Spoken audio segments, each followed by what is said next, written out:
Cake is eternal, and we are headed back to Earth in the latest episode of Star Trek Discovery, Season 3, Episode 3, People of Earth. I can't keep this on the whole time, but I'm going to try. I'm your host this week, Erik, alongside my trusty bridge crew, Captain Julian, Lieutenant Honk, and Ensign Erin. Wait, where's Brittany? Someone emptied the chains. Yeah, where's Brittany? I don't see her. You disappeared. It's okay, you can't see me because I'm the Elsars. Oh! Glory to you and your houses. Also, a not-so-Vulcan hello to the members of our collective watching via their view screens live on Twitch. Keep the comments and questions coming all night long, and we will get to them in the episode. I am going to de-Vulcan myself. Ah! Oh, Wait, now you won't remember us. Who are you guys? I guess that just means we're going to be best friends. New friends. All over again. Hey. For those catching us for the first time, A Strange New Pod is the Star Trek podcast that was created because of our excitement for the upcoming Captain Pike Rides a Horse in Space series, Strange New Worlds. But until then, we gather on the internets to chat about what we love about Trek. As always, a big thanks to Sam Dillard and Samo Studios for our Trektastic intro and outro music. All right. A couple of weeks ago, we launched our Patreon collective, and we're super excited that we already have 9 patrons. 9! If you want to head over to patreon.com/thestrangenewpod, you can check out all the awesome benefits that you get for supporting us anywhere from $1 to $5 a month. Julian said he'd actually go to your house and like shake your hands. Or social distance. Social distance. Hold on. Personal transport, and I still haven't gotten the exact distance I can go yet. So that's fair. That's fair. It's all new technology. It is. Things are falling. Yeah, it's not old like this communicator. You can't see it. I should have brought my phaser. It's just sitting in the box over there. Look at that relic. I got you covered because sometimes people use me for holodeck programs. Pew, pew, pew, pew. Speaking of patrons, thanks to our awesome patron collective and Bradley, Atia Camelopardalis. It's Greek. That's an awesome name. Brendan Feltzer, yep. Mariah Gossett, Meg, Jeff Reeve, Simon Steger, and Imani Williams. Yes, thank you so much. We really appreciate you guys supporting us and all our awesome Trekness, and we look forward to bringing you all the good stuff. Like we said, your money is paying for Erin's booze because she did her first Trek cocktails video. It was awesome. Ooh. It was so fun. And that's coming up. It did not soon. pay for my costume. That's out. That's this out. Was just paper. For patrons, yes. Yes, for patrons. Yes. Oh, as we do every week, we start off with A Strange New Loop. Oh, I wasn't ready. Oh! I'm so sorry. As every do that one more time. Hell yes. Well, so like we do. Well, I'm gonna blah. Like we start every episode, we start off with our Strange New Loop. And you know what? I was gonna say this, but Brittany, since it was your idea, I think you get the right. You get it. You get to do it. Do it. Oh, because I penned the script, I get to read. Do it. Elstar's in the making. Where's your Majel Barrett voice since you're El Cars? Oh. I know you can't go that far. I know. Too deep. That's a deep space dive.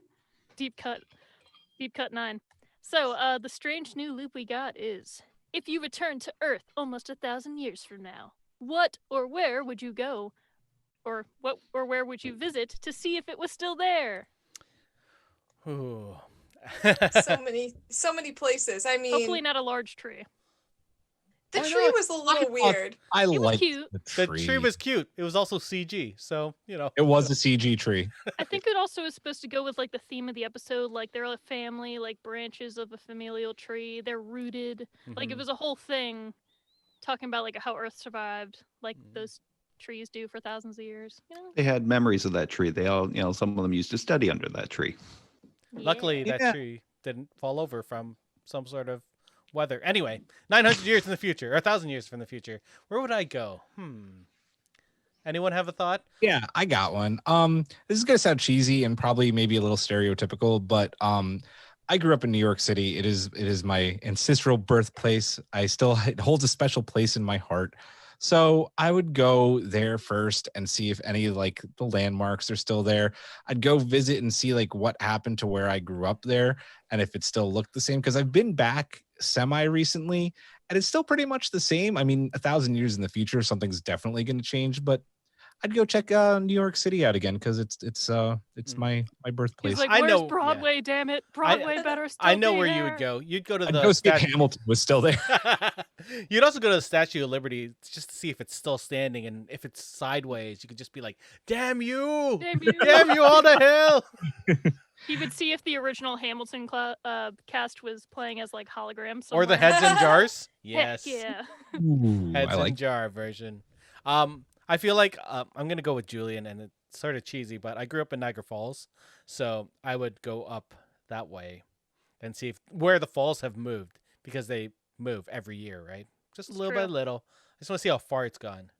Remember when that Erosion. lady survived like in a barrel down the falls? Oh Yeah. man. Many people. So That's interesting. crazy. So many people survive that. That no, I wouldn't Nope. do that. Nope. I've yeah, been. don't do Beautiful. it. Yeah. I would go to Atlanta, Georgia on Labor Day weekend to see if Dragon Con was still going on. Dragon Con 3188. That's my home. Ancestral Dragon Con. It's funny because you guys were sharing those pictures, and I'm sitting there. I was like, when was the last time I was at Dragon Con? And I think it was 2009. And I'm like, I wonder if I met any of you guys. You probably like bumped into each other. That's so random. That would be so cool. I can't look at Brittany right now. I It's my. It's- It keeps she's peeling off, and I feel camouflage. like I have a mustache. Like, it's really. I really committed to this. Having thought of it within like 30 minutes today. I think that I would. This is just hilarious, but I would go to visit my comic book store to see if it's still around, because I feel like Wade's is gonna exist forever.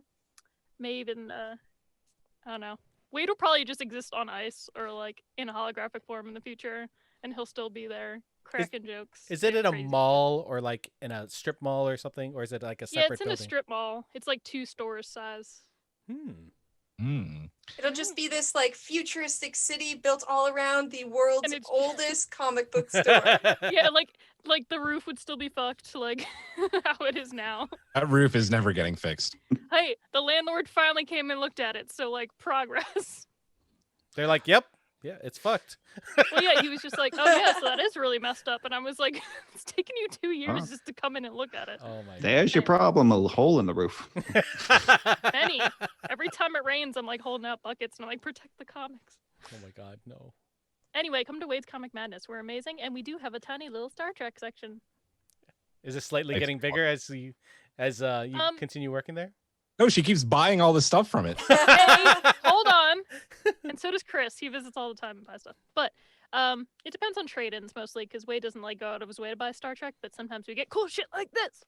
So you never know. I Stop like by. it. I like it. So for me, this is a little weird, but I'd probably go back to the town my dad was born in Ireland. This place called Loch Gray, because some of my relatives lived in these like old stone row houses that were at the time that they were living there. Those houses were probably about 150 years old.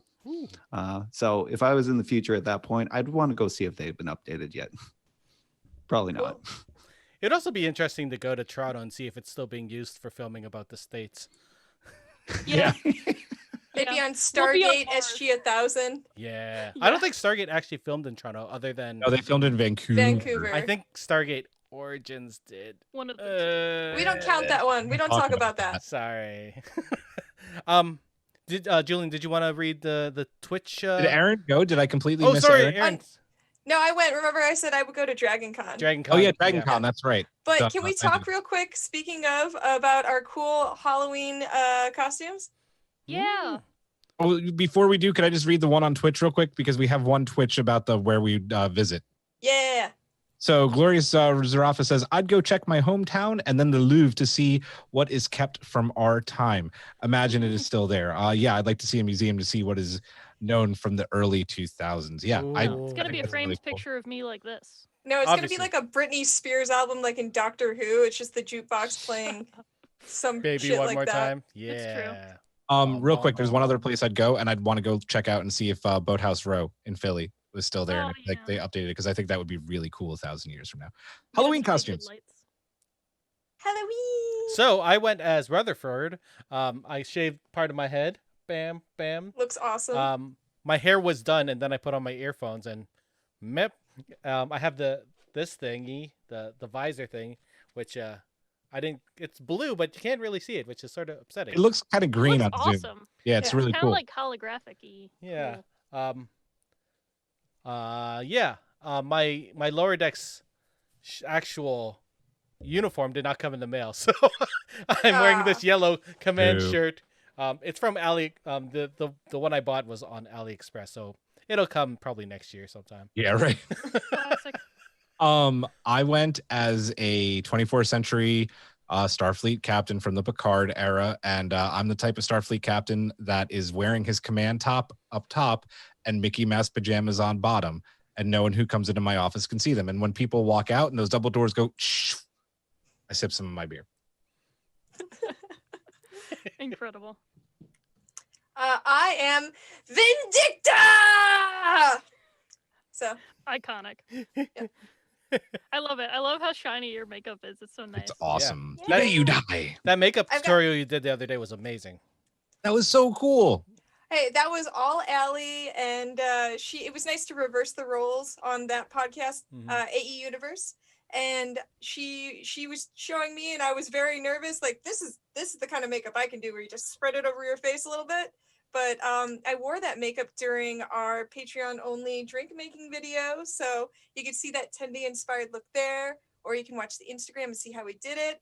But thank all of you guys for showing up for that. That was pretty cool too. So, It was fun to watch. Yeah, my I daughter was there in watching. Spirit. oh, that's really sweet. Yeah. Brittany, we know. Elcars. Yes, apparently I'm Elcars. I thought it was Elsars. I don't know how to pronounce shit, apparently, even though I know languages. But Hey, anyway, listen, it's okay. Do they ever I'm- pronounce it I'm out LC loud? for short. Yeah, I think it's Elcars. Yeah, Probably always- somewhere. I and just, Hawk is Jean-Luc Picard.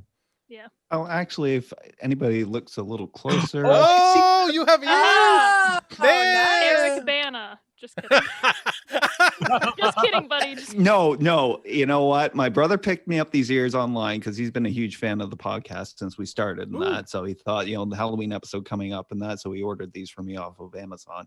I was thinking of ordering a Spock wig to go along with it and that, but it apparently would have taken way too long and that, and it would have been way past Halloween and that. But the fact that you mentioned Nero and that, because you do look like Nero. Yeah, you have the A little beard. bit. Yeah.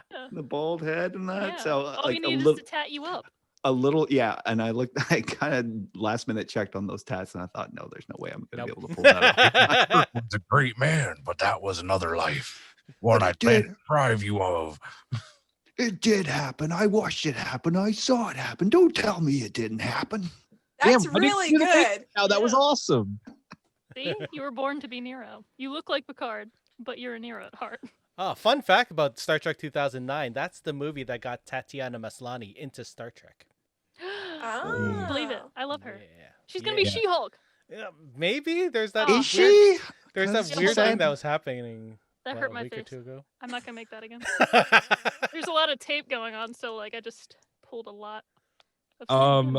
Before we move on, we have a couple more Twitch, Eric. We have Yep. Engineer 21 about where we'd visit said, is the Hoover Dam still kicking or whatever is around keeping the Southwest alive? And then Beefalo Main Simon wanted to say, nice L cars, Brittany. So Thanks. yeah. Call me El Cardi B. Can we ask you hate to me. do stuff and start programs? Will you do it? Oh yeah, totally. I just see Better than Julian run across the street and start poking her. Just It's not crashes open responding. my closet door. Is like, ah. I love the idea that you just disappear off your screen and then like I don't know how far away you guys are. Like 2 It would minutes only later. take I 5 could minutes. be there tops. 5 minutes later into the show. That would be so funny. Anywho, One day I'll do it and you won't even know. That's amazing. I mean, I'll know because my front door will be locked, and you'll be like, "Let me in."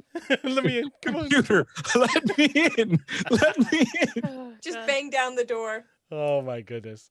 That would be amazing. And there's no time to start other than, right now. Anywho, so we're here to talk about the third episode of Star Trek Discovery, People of Earth. And the official synopsis that was released by CBS was the following. Finally reunited, Burnham and the USS Discovery crew journey to Earth, eager to learn what happened to the Federation in their absence.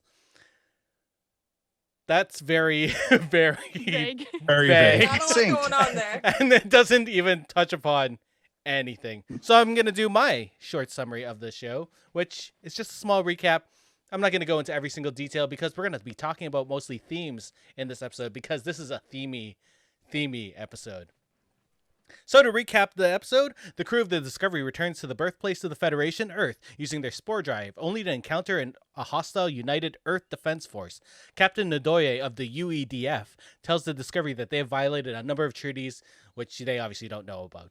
Saru, now captain, leads Ndoye to believe that they are the descendants of the crew of the Discovery on a long-term secret mission. Sorry if I'm starting a little bit more because I have no glasses on and it's a little, I'm not used to the context. You pulled out your cybernetic interface. I'm impressed you're Exactly. standing. He's all- It's or true. I just sitting. keep on forgetting you guys. He's just a very method actor. He ripped out his own like cerebral, God knows what. What do they call it? Cortical fluid. Yeah. Ugh. So, as a precaution, Disco is surveyed by the Earth's forces. During the scans, we meet an ingenious 16-year-old named Adira, who low-key sort of figures out the spore drive. As the Genius. scans are being done, Titan Raiders come for Discovery's dilithium, and a battle ensues. Through some quick thinking by Burnham and Book, and obviously Grudge, they capture the leader of the Raider, Wen. Through some good old-fashioned Starfleet diplomacy, Ndoye and Wen find out that they have more in common than they think and start negotiations. And tears start falling from my eyes. Oh my God, the crying. This whole episode, Crying.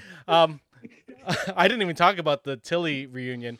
We later learned that Adira is also Admiral Tau, who was the Starfleet officer that sent out the distress beacon 12 years prior. And the bridge crew ends up hugging a big tree. So, As Accurate. usual. It's a A lot Tuesday for happened. them. yeah, this is that summary, even that recap doesn't really give enough sort of weight to how important this episode is. This is a very themey episode.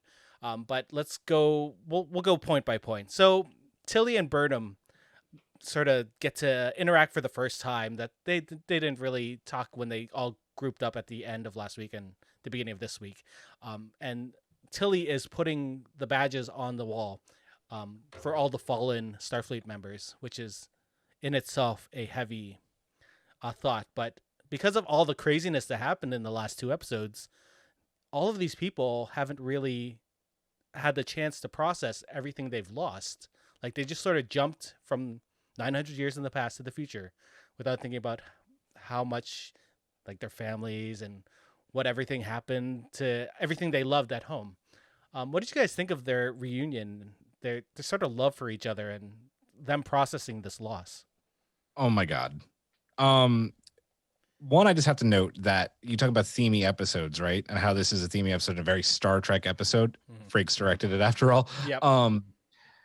The way that Burnham transported in back to Discovery was exactly how she transported onto Discovery when Lorca picked her up for the first time. Yeah. Oh no, that was a shuttle, but throughout when they were doing the flashbacks onto the Shenzhou. Anyway, it was going back to that. And the fact that Tilly was the first person to come and hug Michael just said everything. Like roommates, like this deep bond, that whole scene. I mean, like I think I watched episode 3 times and I cried every single time. It was so beautiful. And the fact that the biggest takeaway was when Tilly asked Michael, you let us go, didn't you?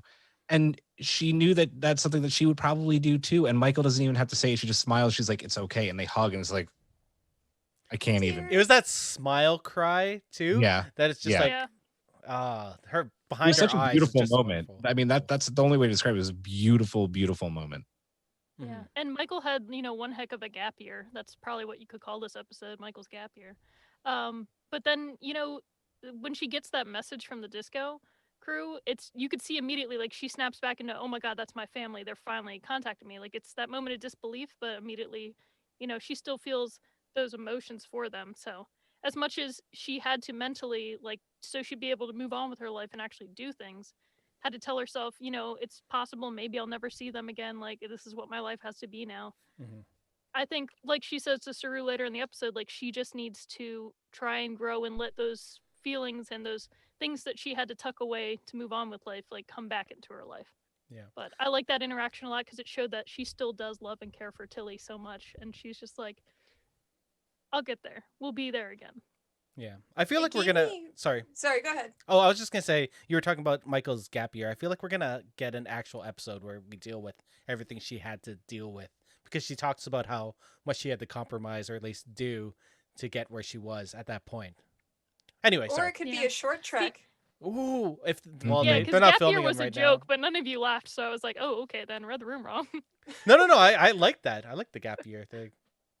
Oh, I thought it was great. I was gonna say that this whole episode gave me vibes of Battlestar Galactica because they're completely separated from everything they know. They're on this new journey. They only have each other. Putting the badges up on the wall reminded me of when they put all the pictures up. They had that long hallway where people could, walk by. And all they have is each other and it's coming together again, like super vibes of that. And I really like that. Hawk. I love the emotional outburst in that when Burnham showed up, but I love the contrast with her and that look between her and Giorgio. That was great. She looks over. So They know what they're saying to each other without saying a single word. exactly. Doesn't their relationship I don't like that relationship, if I'm honest, because I Ooh. know that they had a close bond when it was good Giorgio, but she was a crazy person. She's not the same person. She fed freaking Saru's glands or whatever to her. I get that there's like a familiarity, but and I know she'll do anything for Burnham, but she's from Evilverse. Like why? She's still the mirror they still universe have her. Yeah, go ahead, Hawk. I'll let you go first. sorry, but in that mirror universe, and that Burnham was Giorgio's adopted daughter. Yeah. So I mean That's there's a whole familial level in that they're operating on.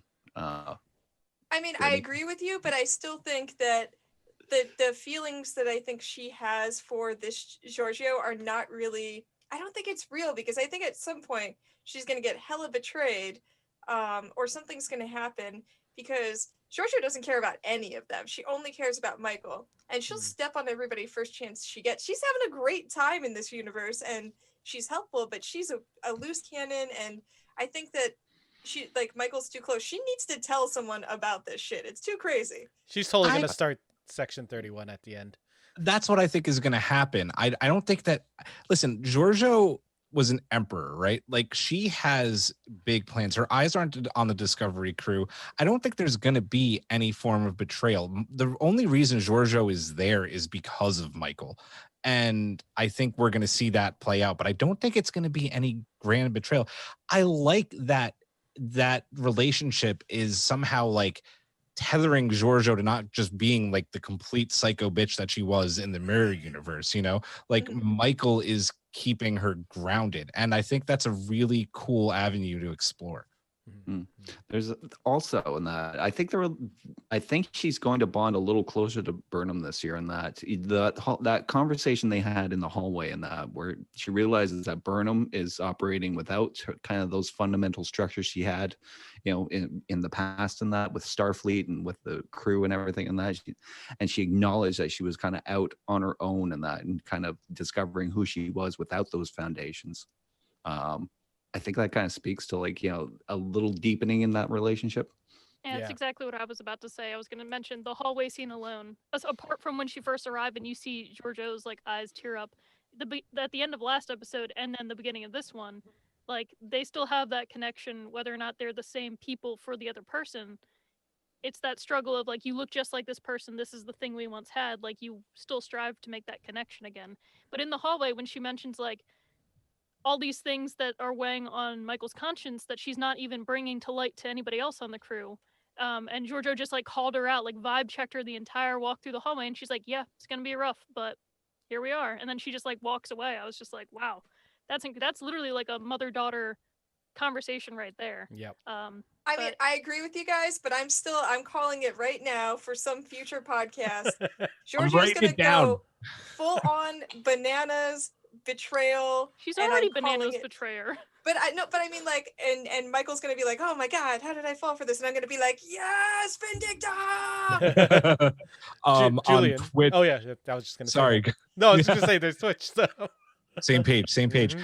On Twitch, Beeflomain said, Michael will have to make Michael will have to make a decision. Michael will probably be tempted to do more with her, but come to some impasse at the end. I could see that too. Yeah, Yeah. like there's gonna be a falling out or like a going separate ways thing, but it's gonna be the both of them always knew it was gonna be this way thing. Like there's no way Giorgio and Michael are gonna like work together forever or it work well. Yeah. It's just not gonna happen. Yeah, JoJo's gonna walk down a hallway. It's backlit and there's smoke coming there. Yeah, just walk. What do off. you She's think back the in all mirror black. universe is like this far in the future? I hope we get to see. Maybe not this season, but Who knows? At least No. next season. I need a break. Yeah. Yeah, but I like the idea. What if they have dilithium over there? What if they flip over and steal all the dilithium? and That would come be back? amazing. Ooh. Oh, A maybe there was a heist merging episode. of them, and that's why the Maybe. dilithium. And they're like, ta-da, everything's Oh. solved. Dilithium's back. Damn, Eric. That'd And be that cool. would No. You know how many that people would would- complain about that though? Everyone. that would bridge Giorgio very well though. That's interesting. Before we go on, let's give props to Bo Yeon Kim and Erica Lippold for writing this episode. They've been writers since the first season, and this is amazing because I remember when we were talking about Star Trek Day, they had mentioned the head writers were talking about how much they want to bring of our current climate in the world right now, and this episode has hints of the pandemic, hints of the election you guys are going through right now. It's just there's so much that the Discovery deals with. So Disco comes back to Earth, and it's an Earth they don't recognize, and that's where all these parallels come. And we see the Earth Defense Force is very xenophobic, right? Anyone who's comes within their orbit is just immediately Not welcome. shields up, not welcome. You get the hell out of here.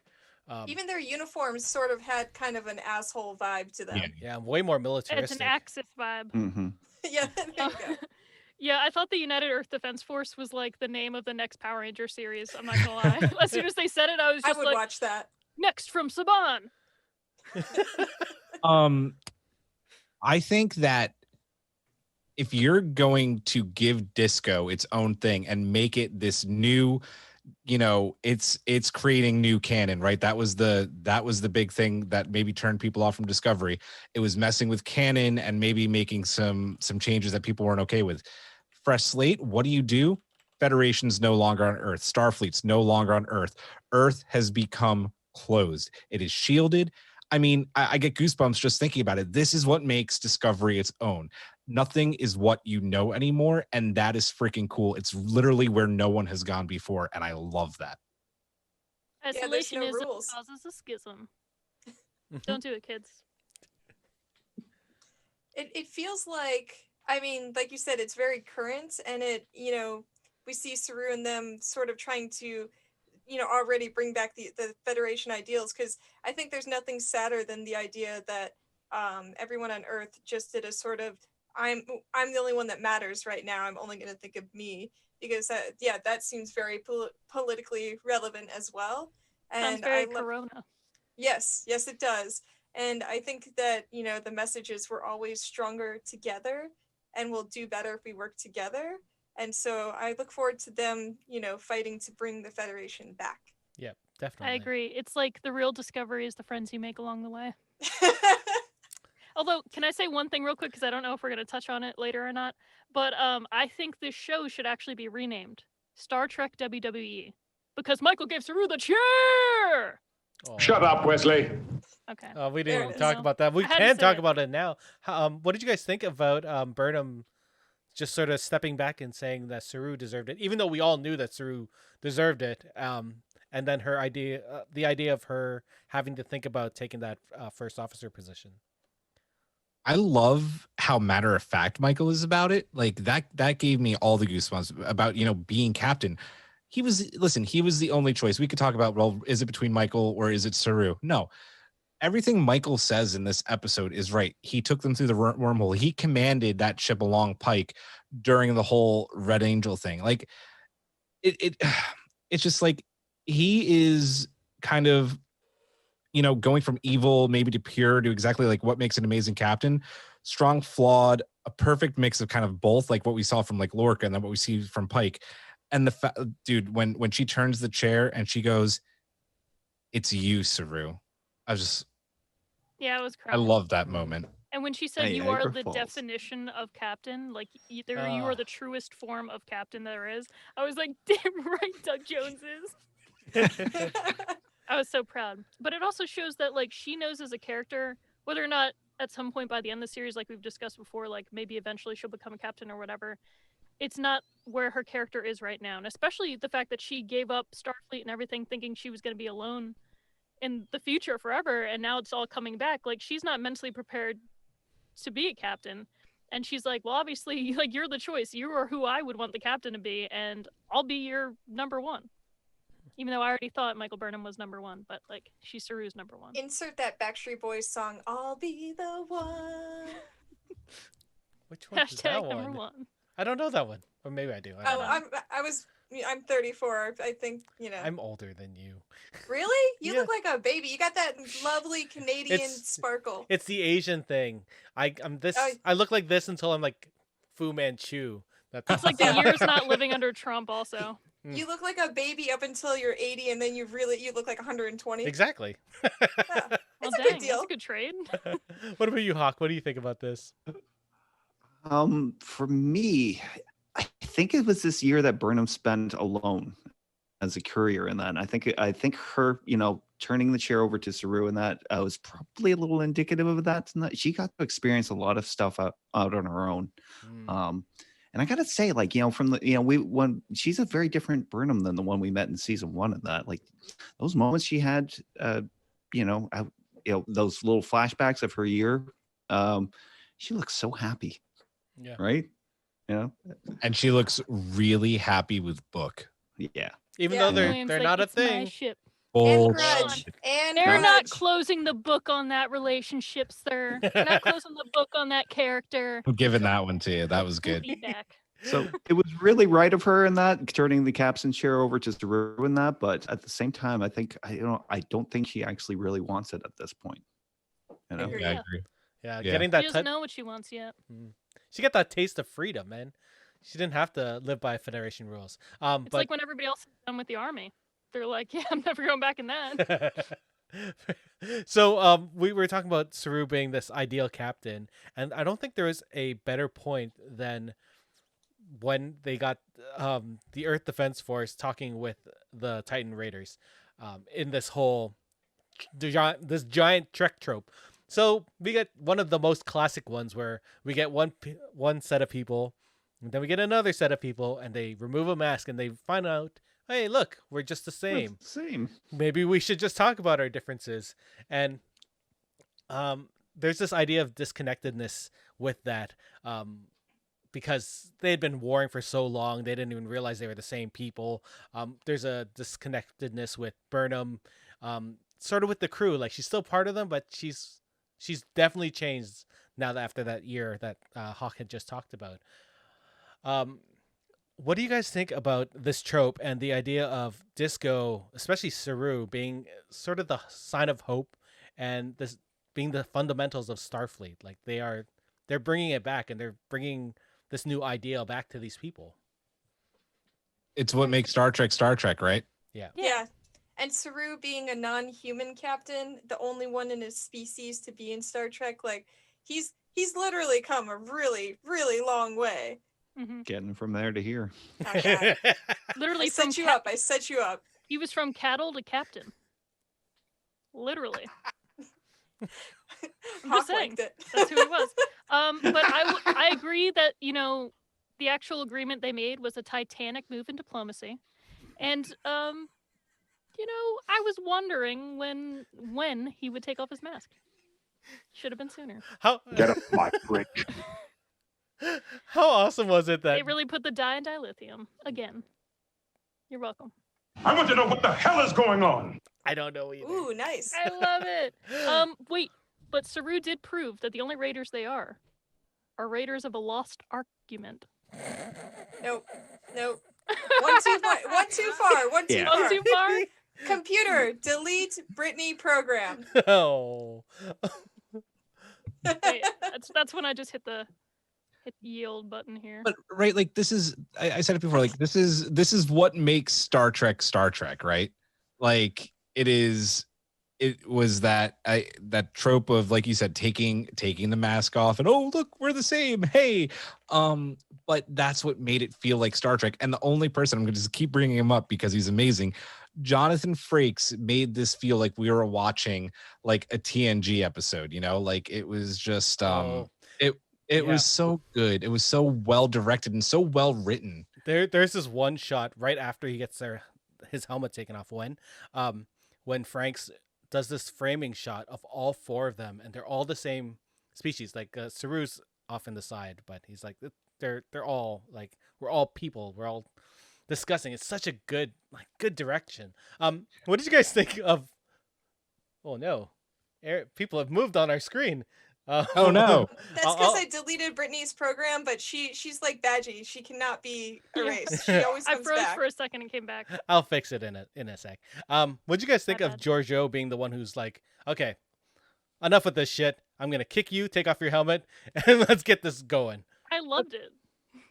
That's what I'm saying though. Like, she has good in her. Like, she isn't just like the complete wonky batshit Emperor Giorgio from the Mirror Universe. Like, there is a part of her that maybe wants to do some kind of good in her own psycho kind of way. I think she was just impatient. I think she was tired of like the diplomatic thing. She was like, Erin, can we get this show on the road? Erin, she didn't need to be in the room though. She wanted to be in the room where it happened. I was about to say that.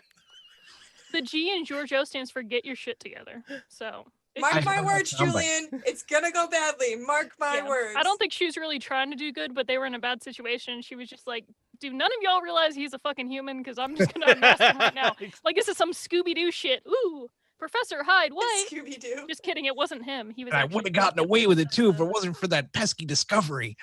Exactly. Oh my god, we need that Oh. somebody to do that art of that right there. It's like the mystery unmasking. machine is the discovery, and Oh they're my all like God. sitting on top of it. It'd be cute. Do I That know? would be cute. I might be able to figure Yeah. someone out for that. Who's Scooby-Doo though? Me. Oh, you meant in the show. Yeah, Oh, it was- no? Let's see. Who would it be? Tilly? Tilly. Oh, there you go. It would be Tilly. At- wouldn't it? Tilly? Hey, Twitch people, who's Still Scooby-Doo Grudge. in the Grudge is game? Scooby-Doo. of No, Discovery? no. Grudge Kidding. is a queen. Is a queen. I love it. Is It's a a queen. They both say it at on- the same time. On Grudge is Twitch real scrappy. quick, going back to the captain's chair real quick. B Flamingos, I feel like it's going to be foisted. Did he mean to write hoisted? I think hoisted back on Michael at some point. And Engineer 21 said, a solid choice. It's so great seeing his strength now that he's lost the threat ganglia. Yeah. No, I think foist is an actual word. Is voice? I've never heard of impose foist. an unwelcome or unnecessary person or thing on. Foist also stands for he's the foist of his kind to become a captain. I can't believe you just Oh. pulled these out of your hat. It's amazing. Dude, it's all the time and I'm not even wearing a hat today. It's in your LCAR computer. It is. I just pull up different files and it's like pun. Can I too. just can I also just talk about real quick the guy who played what was his name? When? When? Is played by one of my favorite actors, Christopher Heidenthal. He is amazing. I loved him all the way back from Stargate Atlantis. He Yes. played a Wraith, and when Karen and I went to Vancouver to do the set tours, he came out to the bar and like hung out with all the fans. He's super nice guy. He's just been in everything. If there's something shooting in Canada, he's usually in it. He was in Sanctuary, which was a short-lived sci-fi series, which was awesome. It was like 3 seasons. Yeah, Three or- it wasn't too yeah. long. yeah. Was he Todd in Atlantis? Yeah, he was Todd. Yes, he was Okay. the Wraith Todd. Todd the Wraith. Love Todd the Ah, Wraith. Bring back Atlantis. And he was unfortunately in Twilight, but we won't talk about that. Everybody was unfortunately in Twilight. Somebody's Everyone gotta needs pay the money. bills, okay? That's Yeah. a good Everybody. point. Yeah, That's a good everybody point. who worked on that whole series hated it, but That they're like, sweet, it's a sweet paycheck. tween money. Yeah. Yeah. Yes. So let's going back to the themes of this episode. One of I know. I'm like, Sorry. I'm like this is going to be a heavy one too. One that's been continued from the last episode is the idea of post-traumatic stress disorder, and really we see it again in Detmer when she's at the controls and she's scared about, moving the ship because shields are gone.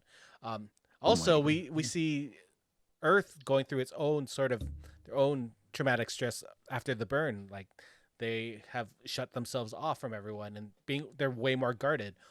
Titan's dealing with the stress of being abandoned by Earth and just trying to survive. So what are you guys' thoughts that we weren't really sure what themes we were going to get into the first 2 episodes, but everything is starting to become way more apparent now. Thoughts? So I try many not to go thoughts. I interrupt. I mean, listen, if we're seeing it the most, we're seeing it from Detmer, right? Like Detmer is scarred. She lost friends. She got hurt. She could have died during that landing because they don't have fucking seatbelts in any century apparently. But Just brace. yeah, seriously. How else are Use your they hands. But I love the fact that if you watched Ready Room, they showed a scene going to next week's episode of Hugh doing like a personal log and how everybody on the ship is suffering from some form of PTSD and people aren't smiling at each other. Detmer is fucked up right now. Yeah. And it looks like they're going to try and get some morale back. It looks like they're going to do like a movie night. But like, I like that this isn't something that's just going away, unlike Stamets' injuries from last episode to this episode. Maybe he like stayed a lot in of the Star Trek shows glossed over things. He did 5 cycles this He time. did 5 I don't know. I don't think there was enough time, but whatever. TV magic. But I love that they're touching on it. I think it's something that doesn't get touched about enough in film or television. And I like that it looks like next week's episode, at least one of the, A or B plots is going to be focusing on that even more. Yeah, and it's such a big thing, not even just Star Trek, but in sci-fi in general. You have these crazy things that happen to these crews of these ships, and like maybe you get a little bit of something lingering with a character if it's like with their storyline. But there's sometimes that whole episode something will happen, and then it's just kind of like next week this happened, and maybe it's 2 months later, and then you're just like, okay, but that probably would really mess you up. Like, did they have nightmares after that? Are they still talking to that crew member the same way who got possessed by something else? Like, are they actually fine? Did they see the doctor? Like, Therapy. So- Therapy works. It Therapy works. exactly. Yes. And Detmer had a near-death experience. So it's Well, and not even Sorry, only that that, was a she bad was She she was driving the ship. So I think she feels really responsible Yes. for the people who died. I think she feels like that's all on her. And, I think that's a part of like grief and guilt is like you're not always reasonable in those situations. So it's good that they're showing it, right? And hopefully we'll see her take a healthy route and get some help. She went to the doctors and they were so crazy busy they didn't recognize the very obvious symptoms of her being in distress because they just were so overloaded with patients. So Yeah. and that's like even with mental illness on the outside, they're like, you're fine, you look great on the outside, all the tests say you're fine, move along. And then she's really suffering a really traumatic injury on the inside. Yeah.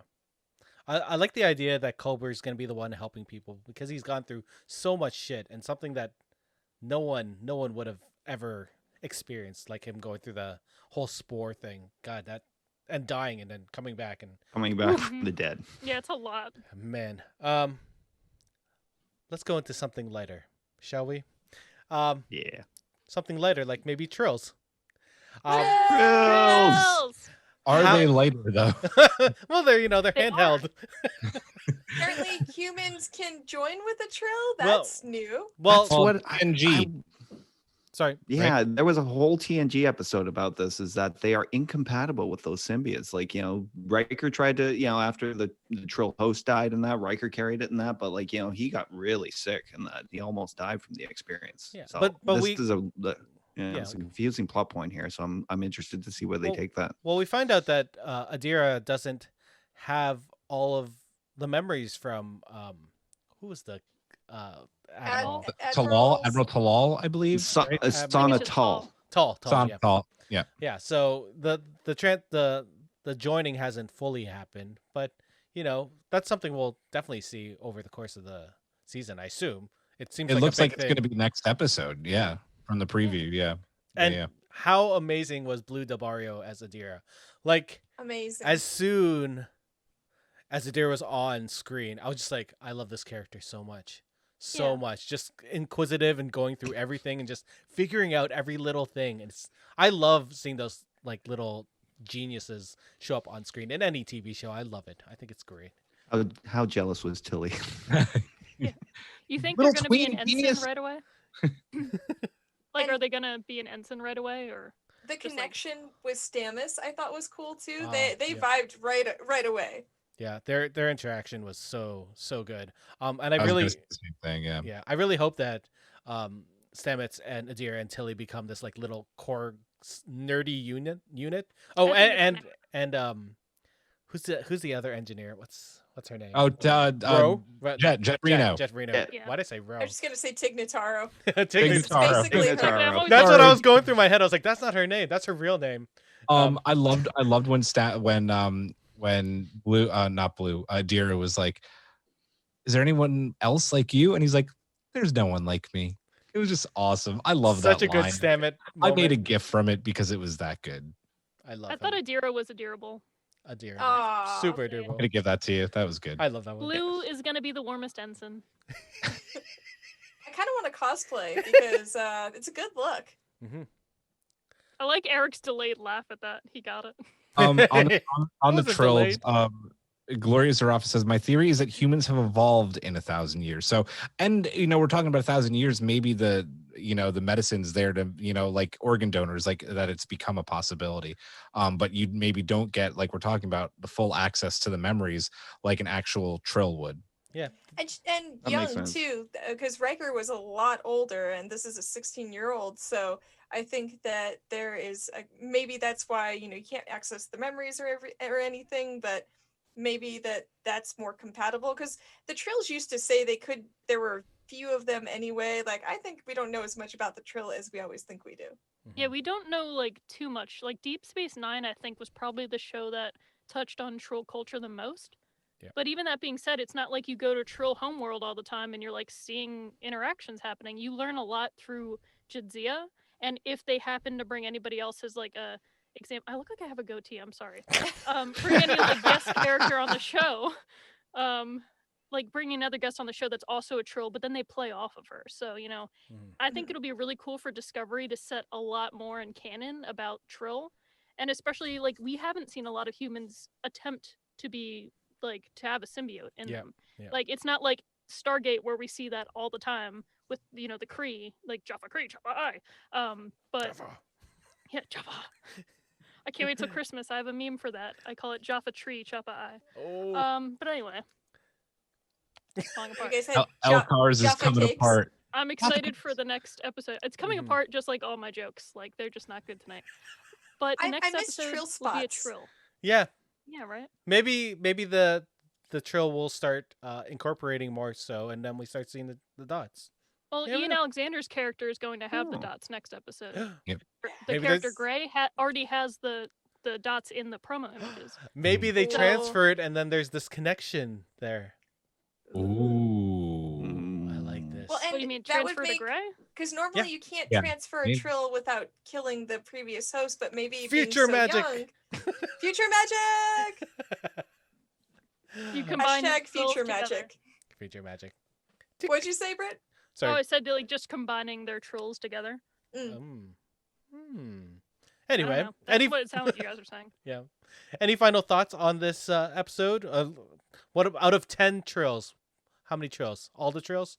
Full trills? Can I give final thoughts real quick? Yeah. Yeah, I need final thoughts. One final thought I have is that I really, really hope, and listen, he's in the opening credits, he's a main star, but I really hope that we get to see this Book Michael relationship evolve, because of the Yeah. rapport that they have and the way that they act together on screen is just a treasure. So good. I loved everything about them this episode, even though there were so many other amazing things going on. Their chemistry together, they couldn't have paired two better actors together Mhm. than to have them, and I can't wait to see where that goes. And listen, there's a kiss in like the season 1 full trailer, so Yeah. it's gonna get romantic, and I like that. I think that this is gonna get really interesting. When they were doing that back and forth at the console, and they were talking about the little things that they had done throughout that year, I thought that was so cute. It was so cute. Mhm. Yep. I really want to find out more on that. There's some mystery to him in that. I mean, his first name is Cleveland. So, and they even say there's got to be a story behind that. But he's not from Earth, so. Well, and like you were saying, Julian, like the relationships. Like I loved Voyager and the relationship between Tom and B'Elanna. I thought, especially far from home, there's only a few of us. I think there's something nice about that and sort of familial. And I think Michael Burnham deserves a damn relationship. Like she's been going through a lot, and the last relationship was not going to work out. That was like the too wounded crazy. animal. Yeah, that was insane. Like we've all had a relationship where we were like, okay, it's amazing, but also not long lived. Yeah. So. Yeah. Womp, womp, Can I make womp. one more note? Sorry, I have all the notes tonight. Go for it. I thought it was really cool that the Earth Defense Force ships were firing quantum torpedoes, and the reason Discovery was so fucked up by the quantum torpedoes was because quantum torpedoes weren't invented yet when they were in their time, and the shields weren't calibrated yet to be able to withstand the shot of a quantum torpedo. Yeah. And I love that like they put that in the continuity to make sense, because like those wrecked them. Yeah, So- because you just jumped into the future and then you're getting Yeah. shot with God knows what. Like Yeah. you're not going to have shields to protect. Yeah. I know. I'm gonna That's give a one good more point. thought then. Me too. Oh, I didn't. Sorry, give Erin. my thought. Go. Oh no, Brittany had another thought. Oh, Not me. Oh, Brittany? you just said Erin. Sorry. Oh. Okay, so that tree hug moment they had, I remember seeing like in the trailer for the season where we're like trying to figure out like where are they on the weird planet and they hug this tree, like what's going on here. I kind of liked the symbolism behind it and just like how it's just a simple thing that they needed to ground themselves. Like they're like, we're on Earth, we're visiting this one spot, something that has not changed that we all have together. Things will be okay. And I'm still convinced that like Starfleet, the only reason it's in San Francisco is just because of like SF. That's it, the initials. Can't Maybe. think of any other reason why it's anywhere else. Curious. Yeah. Did you notice that they're really pushing Lieutenant Nilsson as one of the remember? I've always been part of the crew. And just Yep. putting her like placed in random spots where you could always see her. I thought that was very Well, cool. and that's because she originally played Ariam, and then they switched the Mhm. actress, and they killed Yeah. Ariam, and now they want to have her still. Yeah, I love that. Yeah. Well, that's what I liked. I when I first saw her like walk onto the bridge after that episode where Ariam died, I was like, oh, it's the same actress. Okay, thank God. I was like, don't leave the show. Yeah, exactly. It feels a lot more like a real full crew, because I think one of the best things about shows like DS9, they had a lot of supporting characters, and that really brings me back to shows like Battlestar and Stargate, because I think those worlds are richer when you see people, and you don't need to see them every episode, but they're built out characters, and Discovery has done that a lot. Like Voyager did that here and there, but not enough, especially for a bottle show where I was like, it's a small crew. They like you have X amount of people. I think that show would have done better to have done what Discovery's doing. Like I love seeing the bridge. It's full of people. We don't always talk to them, but they're in it. They bring them places, and also it looks like it looks like the real world. Like it's more diverse. Yeah. Like, that's I like seeing more than one woman in one place. That's nice.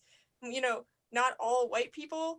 It's the future is for everybody, and it's kind of nice that Star Trek is continuing to sort of eke forward and lead us in the right direction. For And sure. that makes me I happy. agree. Sorry, go Brittany. I was gonna say my favorite part of this episode was when Voyager finally made it back to Earth. Oh wait, sorry, that was the Discovery. My bad. Oh man, And they got if there would've first. That's my final joke. If they would have gone there and right next to the tree, you just see a little model of Voyager from when they got home.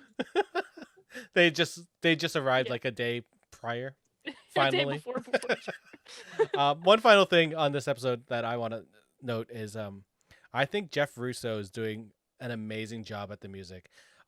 When they're at the tree, the music there, when they hit our solar system and headed towards Earth, like we got some of the best music in all of Star Trek, and I look forward to hearing more from him. I think he's definitely one of the top-notch Star Trek composers that we've gotten. So I'm gonna try and get him on the show. He's I'm gonna that'd make be it so happen. cool. Do it. Be like, we love your music. Come here. Yep. Okay, I have one last note since Yeah. we're all last noting. Real quick, I liked with the Trill, they were talking about them. It's same way with the quantum torpedoes. Back in the day, they didn't really know anything about Trill or about their joining, and it's clear by what Saru says about that they don't know that much. And I love these that they're incorporating these gaps of knowledge that we know about, because there's future stuff that we don't know about, which is exciting, but we know about this like nice little middle zone, and I hope they keep doing that, because it's like, it's kind of fun and Easter eggy, and it just like leaves open fun possibilities. You gotta hope I that when they agree. finally do find the Federation, they update their computers. Oh, yeah. Yes. Like, here's all of our personal logs. Yeah. Computer Brittany, update logs. Computer, bring up Brad Boimler. No, Miles O'Brien. We'll find that statue. That would be amazing.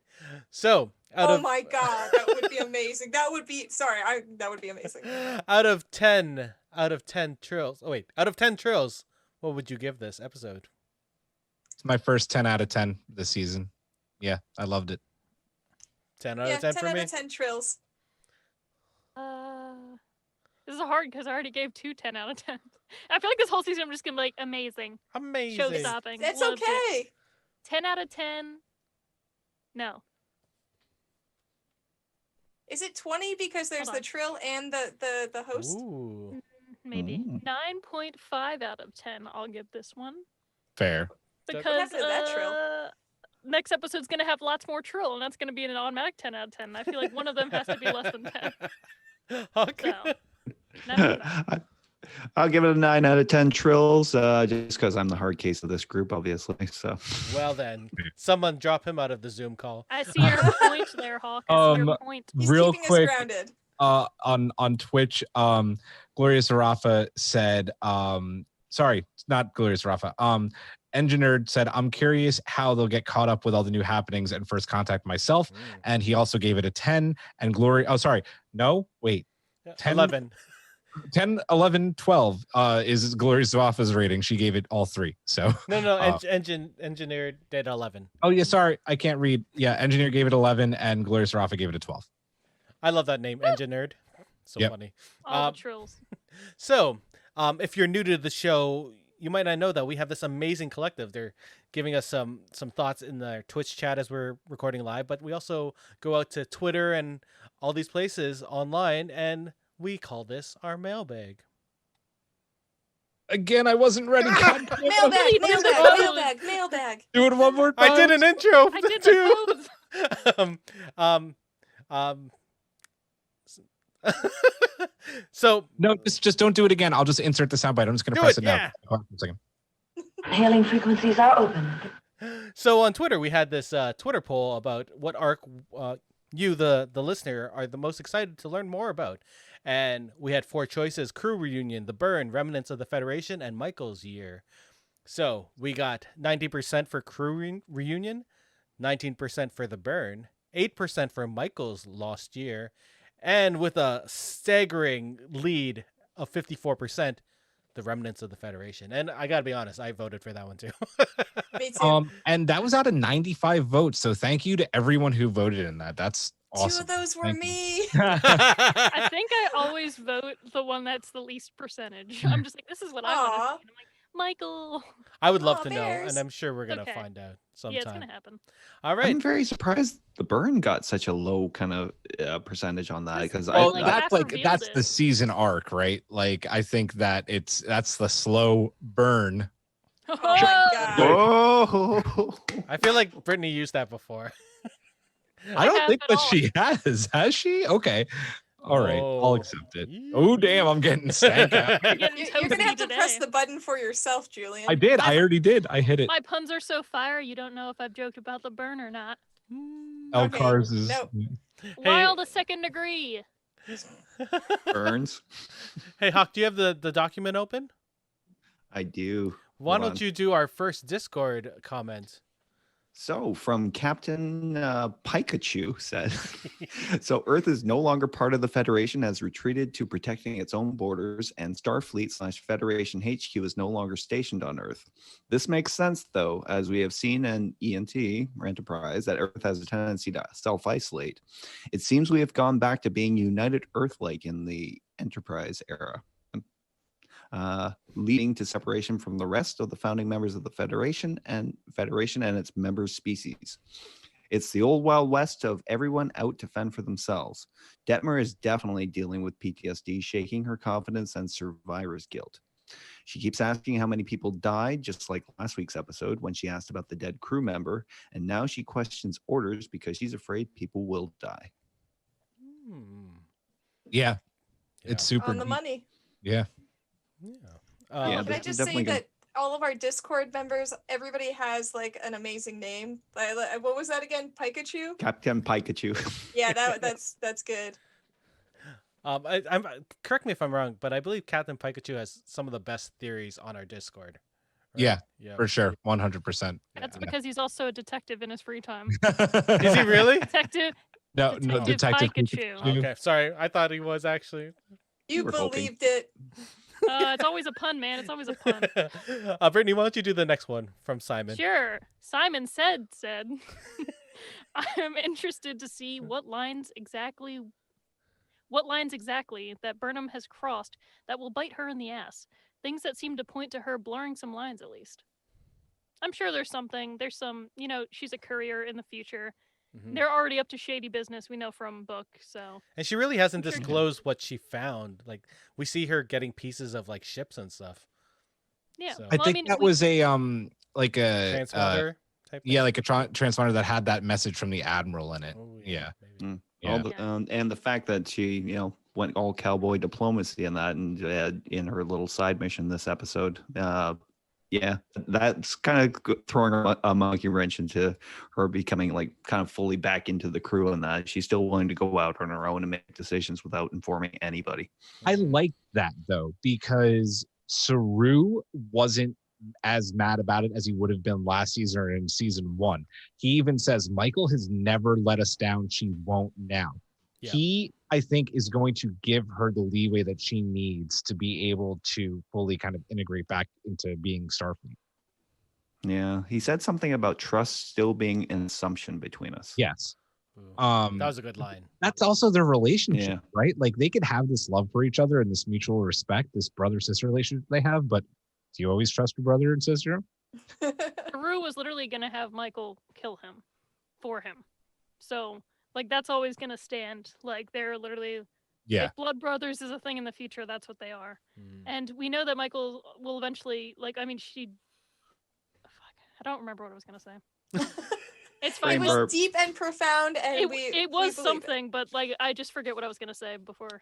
Whatever. It's fine. You got feelings. I don't remember it. It's okay. Pun it up. Pun it up. No, it wasn't a pun. It was, like, something. I don't remember now. Well, Sorry, Simon said. Engine Nerd says that you needed more puns this episode. So, Oh. I try not to interrupt people. yeah, that's And fair.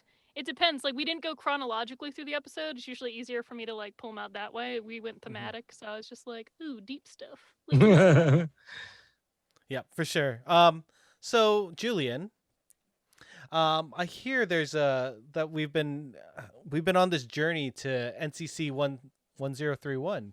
Why don't you let the fine people out there know? So, there, Twitch world, we, the past couple of weeks, have been trying to get our Twitter up to 1,031 followers, which is also the Discovery's registry, NCC 1031, which, as we talked about a couple episodes ago, because Brian Fuller, the creator of Discovery, loves Halloween. So, what we did is we said, if we get to 1031 by Halloween, we were going to do a giveaway for an Eagle Moss Discovery era Klingon bird of prey. And we got there and then some. Like, we got there early. And thank you to everyone who's following us, who's joined our collective since then. It's amazing how quickly we got there. So thank you. And we know it's not Halloween yet, but in case Pretty you're close. listening then and not now and haven't seen it on Twitter, we have our bird of prey winner. Oh, hi, Erin. What's up? Oh, We were waving at that tiny Teary. cadet Hi, behind yep. Eric. yep. His little cadet. Yeah, she doesn't want to go to Starfleet Academy, but we'll get her there one day. She needs to He sleep. doesn't want to go to bed. So we have our bird of prey winner, which is really exciting. We took our Twitter followers and our patrons were automatically entered into this as well and put them in a randomizer. And the winner is, drumroll, Voyager Lover 2 on Twitter. That's at Voyager Lover 2 on Twitter. So congratulations to you. If you're listening, please contact us either by email. You can email us at astrangenewpod@gmail.com or DM us on Twitter where you followed us to arrange shipping. We'll also make the official announcement on Twitter on Halloween Day. So congratulations to you for winning our Bird of Prey, and thank you for following us on Twitter. This is amazing how quickly this little show of ours has grown to 1,031 followers and 9 patrons. Like, good Lord, thank you. And don't wait a year to DM us like the Disco Crew did. Get that message to Terra Elysium now. Do it now. Absolutely. Well, seems that we have gotten to our final destination, and I'd like to thank everyone on Twitch for all of us for joining us tonight. You should join us on our Discord channel tomorrow night for our first ever Drunk Space 9 watch along at 9 p.m. Eastern Time as we watch Empok Nor in honor of Halloween. Ooh, I was just it's kind of a spooky episode. It's a good one. I was just thinking about different Halloween episodes for Star Trek, and there aren't really, but ghosty ones, yeah. The ghosty ones. If you want to drink along with us, you can bring whatever you want, but we do have 2 special cocktails. And the Kanar, which is the alcoholic, and Saru's Brew, if you're non-alcoholic. And that they're easy to make, they're super fun, but join our Patreon and you'll be able to see those videos on how to make those. Yeah. The watch along is free, but the drink recipes, you gotta get in there. So you gotta pay in the Quarks bar. Yeah. There's a price for everything, just like the Couriers in 31.89. So, you know. So for Julian, Hawk, Erin, Brittany, and myself, Erik, we'd love to thank you for coming along, and we shall definitely see you next time. Have a good night. Majram! Oh, that's the one.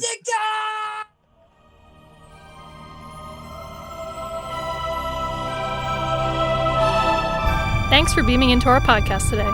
If you want to keep the Hailing Frequencies open, you can subscribe on Apple and Google Podcasts, YouTube, and Spotify. Like what you hear? Put in a good word with Starfleet and leave us a 5-star review.